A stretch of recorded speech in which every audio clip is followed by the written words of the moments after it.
Our headlines today. 2 children die after being pulled from the sea off Bournemouth Beach. A man's been arrested on suspicion of manslaughter. At least 3 people have been killed and several more have been injured in a nighttime attack on the Ukrainian capital, Kyiv.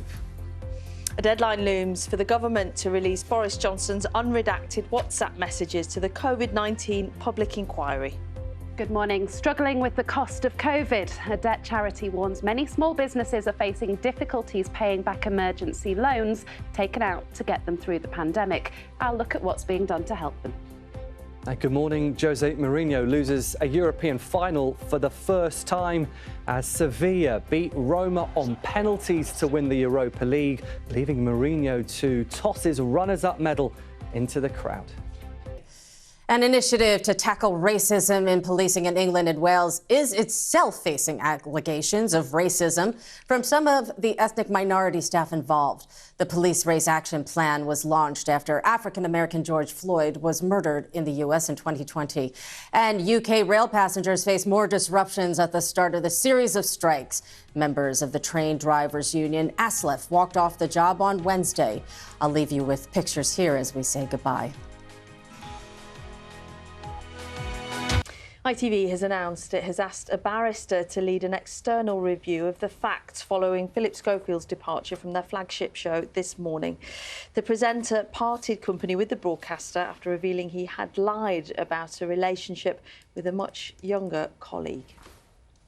Let's have a look at what the papers are saying this morning. We begin with The Guardian, carrying this image of soldiers from the 1st Battalion of Ukraine's 3rd Assault Brigade who are training in Donetsk.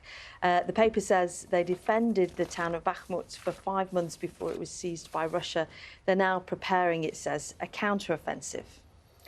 Let's have a look at the Telegraph, featuring a picture of Just Stop Oil activists being dragged out of the way on traffic at Sill Road in West London. The paper says police are beginning to take a harder line on slow march protests. Onto the Metro. This is a story we're going to be discussing later on. The paper reporting that UFOs don't exist. That's according to NASA, who set up a specialist panel last year to analyse the sightings. We'll hear more about their findings at 10 to 7. It's not they don't exist, they're being reclassified. Yes, because we don't know whether they exist or not. Well, this is it, yeah. That's the question, isn't it? OK, let's have a look at the front pages then, shall we, this Thursday. The Mail describes ITV as humiliated at having to order an inquiry into Philip Schofield's departure from this morning.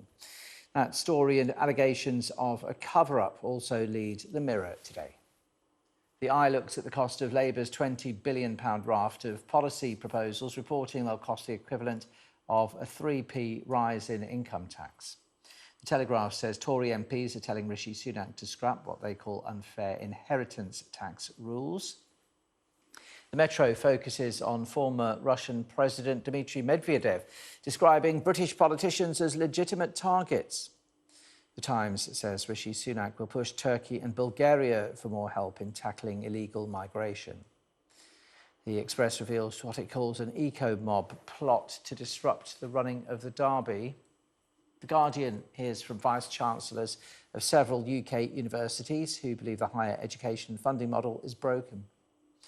The Sun says Harry and Meghan aren't planning any new books or streaming specials anytime soon. And the Star speaks to a Tudor historian who claims Henry VIII doesn't necessarily deserve his bad reputation. Well, now, if you want to see any of those front pages again, or indeed read the stories, then do scan the QR code.